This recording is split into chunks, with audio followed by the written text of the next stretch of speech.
Friends आज आम जाना जे जक्ष्मा रोगर लक्षण गुड़िक विषय जाना जे आप जानवे केमती जे जक्ष्मा रोग होली से विषय जाना आ तार चिकित्सा क्यों चिकित्सा द्वारा जक्ष्मा रोग को आम भल कर से विषय आम जाना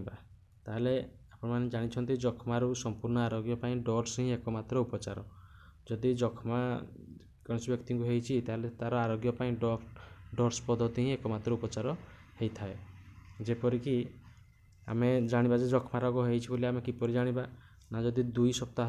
सप्ताह जदि अधिक दिन धरी काश लगी रोचे जदि आपन को 2 सप्ताह अधिक दिन धरी काश लगी रोचे ताहले ता जक्ष्मा रोगर लक्षण हो पारे।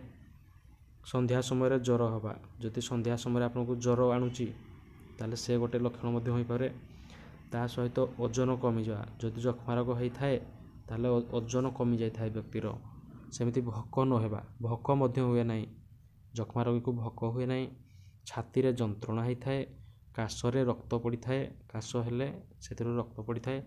एगुड़ाक हूँ जक्ष्मा रोगर लक्षण यही 6टी लक्षण जदि देखा जाउची ताहले ताहा जक्ष्मा से व्यक्ति को जक्ष्मा रोग माने से आक्रांत होइछि आम जानिबा। से भली जक्ष्मा रोगर चिकित्सा आम किपर करिबा जक्ष्मा रोगर चिकित्सा लिखाई डोट्स पद्धति औषध अधारू बंद न करी नियमित सेवन माने सेवन कले जदि आपण माने डोट्स पद्धति औषध अधारू बंद करेंगे ना बंद न करी जदि नियमित सेवन करेंगे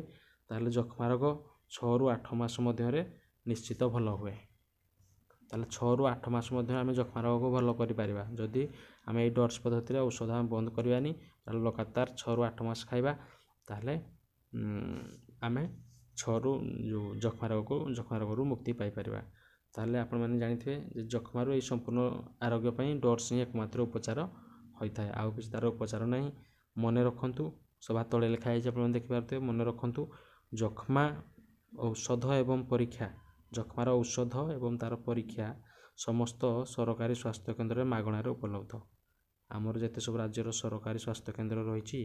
सेठी मागणार उपलब्ध तार औषध पाइपर मागणार एवं तार परीक्षा जक्ष्मा है ना से तार परीक्षा करें ताहले जक्ष्मा बाबद आपण मैंने जानीपारे जक्ष्मा बा टीबी से टीबीर लक्षण कौन आपण कहली आ तार चिकित्सा आपड़ केमती करेंगे केमती से भल है आपण कहली जदि भिडियोटी भल लगी था आपण मैंने भिडियोटी को लाइक एवं शेयर करेंगे। रोची धन्यवाद।